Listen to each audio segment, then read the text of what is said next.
Hello and welcome back. So we were learning about interviews and we discussed about the various guidelines for conducting an interview, and we also discussed numerous barriers to the process of effective interviewing. Now these barriers must be overcome so that we get the best people. So how to overcome interviewing challenges? First and foremost, plan the interview instead of starting it unprepared.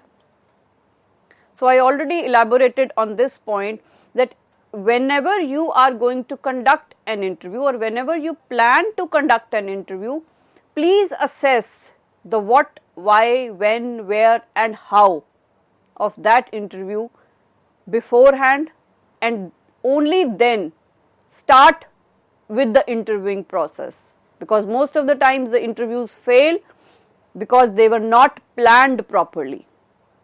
Secondly, establish informal relationship and not plunge too quickly into demanding questions. So initially you must develop a certain type of a relationship, be it an informal one initially, instead of just getting into deeper in-depth questions, because the candidate, until and unless he or she is very about their demands, they are clear about that, they have a certain kind of relation developed, they have a rapport built with the interviewer, they will never answer these demanding questions and that interview process will fail. So always develop a formal relation and a rapport with the candidate before jumping into asking questions. Thirdly, cover the ground as planned instead of jumping to conclusion on inadequate evidences. So we as individuals, we are very quick to come to conclusions and we are very quick to pass a judgment. So before forming that judgment, you must have a particular ground and don't depend on inadequate evidences. Collect as much as possible information regarding the candidate. Fourthly, analyze the career and interests to reveal strengths, weaknesses, patterns of behavior. So you must analyze these aspects of an individual while you are interviewing, that you must understand what are his strengths, what are the weaknesses, do you have or do you identify any particular pattern in the behavior of the candidate.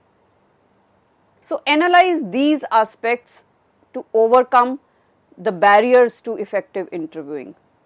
The number 5, maintain control over direction and time taken for interview.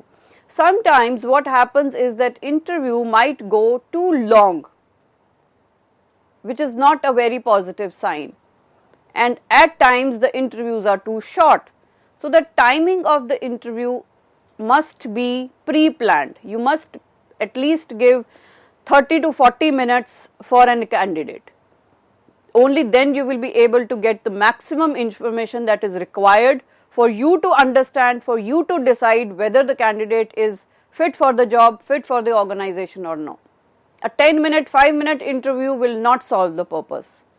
So you must have control over the time of the interview and what direction are you taking. When at times what happens is that you delve too much into the personal life of an interviewee. So that will not solve the purpose. Asking too many personal questions will derail the interviewing process and you will become directionless at one point of time. So that must be avoided. The next is focus on the traits that are most accurately assessed in interviews. So try to identify those traits when you are interviewing the candidate. Rest every information is there in the resume of the candidate, the application form of the candidate, and if you have conducted a particular selection test, so you have those marks beforehand.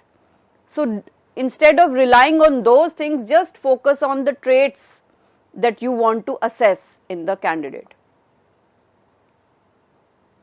So coming to the next part of this section on interviews, let's now discuss about the advantages of conducting interviews for selection. Why do we conduct interviews? What are the advantages?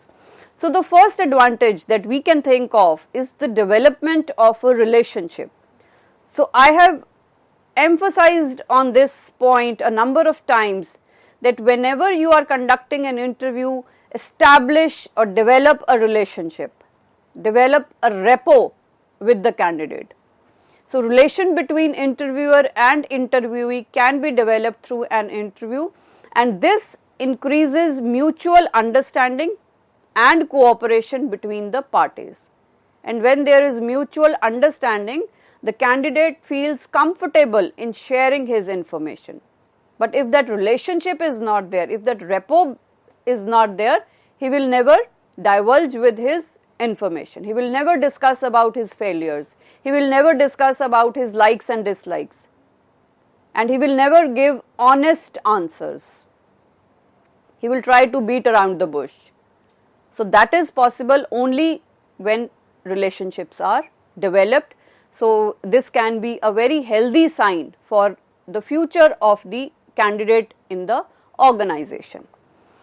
So the next advantage of interviews is selection of a suitable candidate, because it is only through interviews that you get a deep understanding of an individual. No selection test, no application form, or no preliminary discussions can decide or can find the suitable candidate. So interviews is the most powerful tool, we can say, when it comes to selecting the right candidate, because the interviewer can know a lot about the candidate by this process. It allows to see if the candidate is even suitable for that role or not. The next advantage that we are going to talk of is detailed assessment. So see, this can be a win-win situation for both the interviewer as well as the interviewee. Let's learn how. The interviewer gets a detailed assessment of the candidate, and the candidate, if he or she is a fresher in that particular industry, he or she gets a first-hand knowledge about that industry.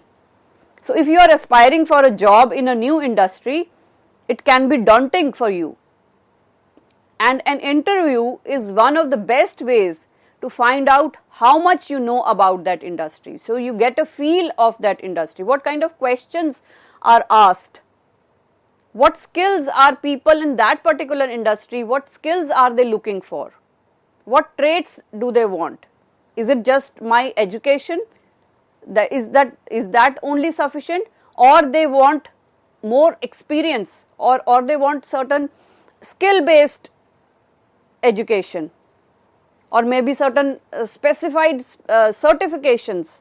So the candidate also gets to know about that particular industry when he or she comes for an interview. So that advantage can be for both the interviewee as well as the interviewer.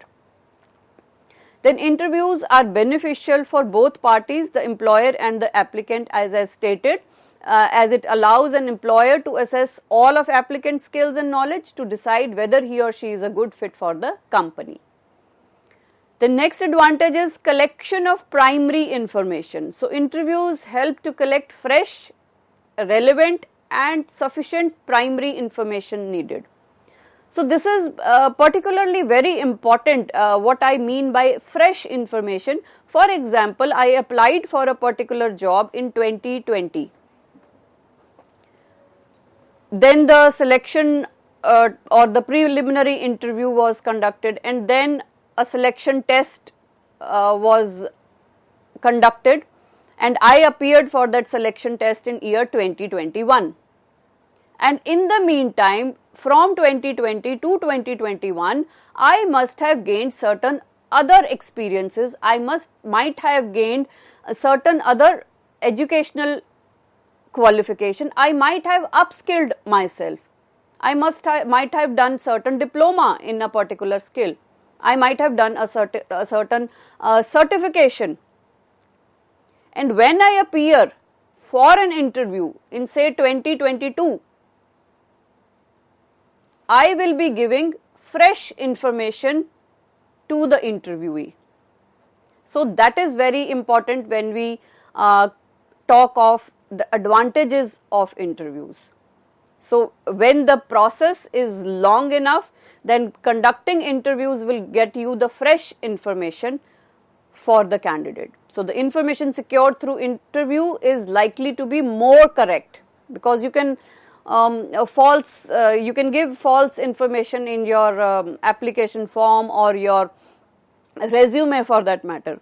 But when you are being interviewed, there are chances that you will give the more correct and true information. You will not lie while you are appearing for an interview. So that is why that is the biggest advantage of interviews. Then if there are advantages, there have to be disadvantages also. So let's learn about the disadvantages of interviews. The greatest disadvantage of an interview is in terms of the cost, energy and time. The interview approach poses a heavy demand. The transportation cost and the time required to cover addresses in a large area especially may make the interview method uneconomical and most of the times even inoperable. So it includes lots of cost, energy and time in terms of the transportation cost, time required to look out for people. So that is the greatest advantage of interviews. Then personal bias also has been discussed. We as human beings, we generally have our biases, and it is very difficult to train a person not to form bias. Personal opinions may be held and the potential candidate may feel they aren't being assessed fairly. So there are chances, and most of the times it happens that the candidate feels that he was not assessed properly, he was not assessed fairly due to personal bias of the interviewer. There can also be an element of manipulation involved in many interviews, and some might not want to disclose too much personal information, fearing it could be used against them.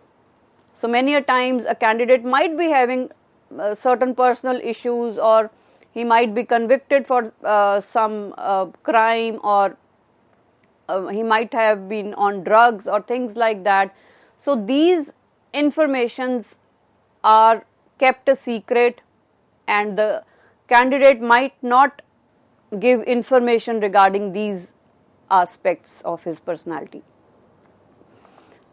The efficacy of interviews, it depends on a thorough training and skill of interviewer, as also on a rigorous supervision over them.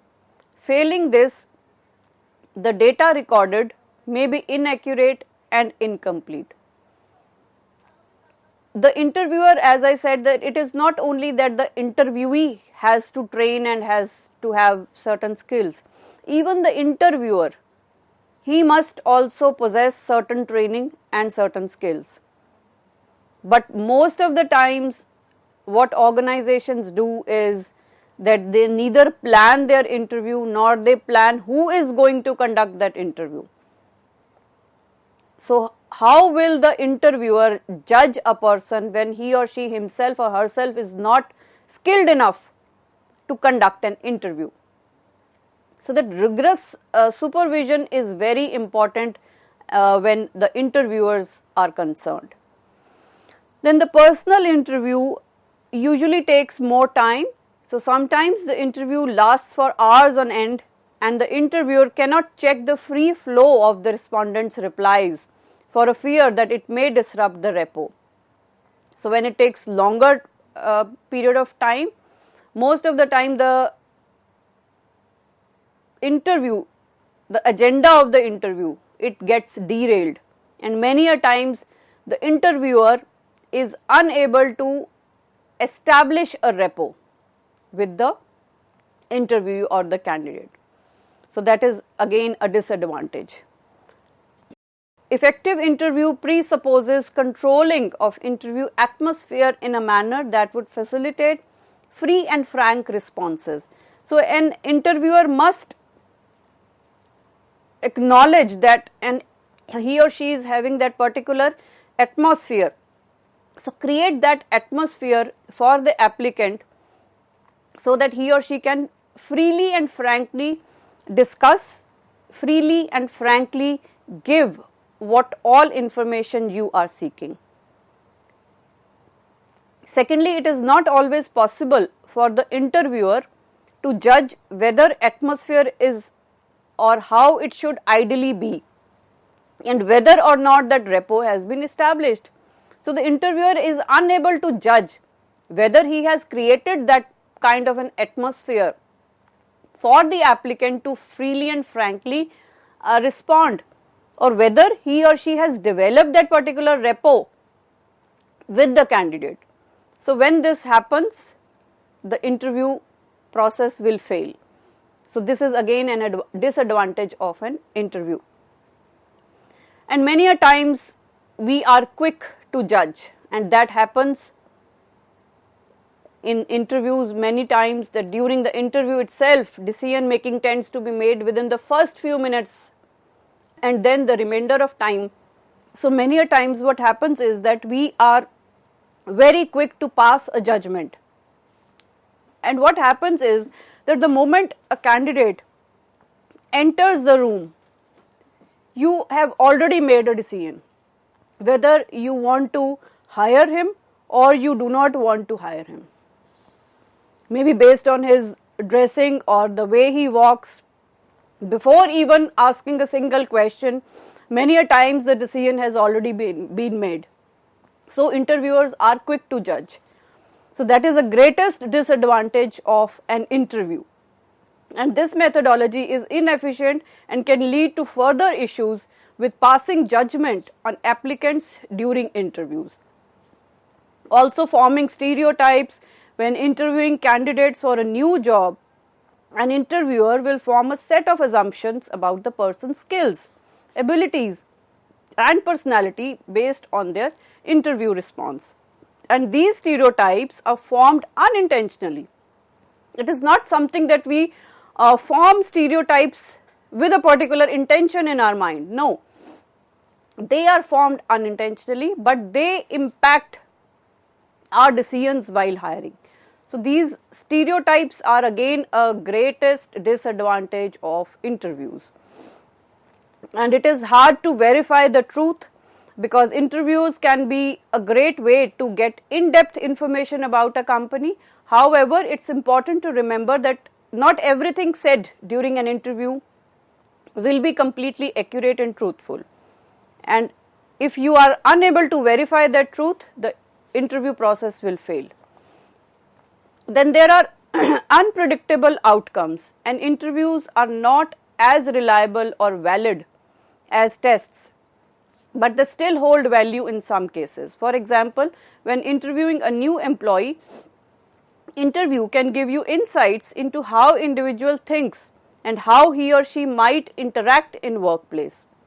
So it doesn't offer any predictive validity, meaning that an interview cannot predict how someone's skills will translate to success on the job.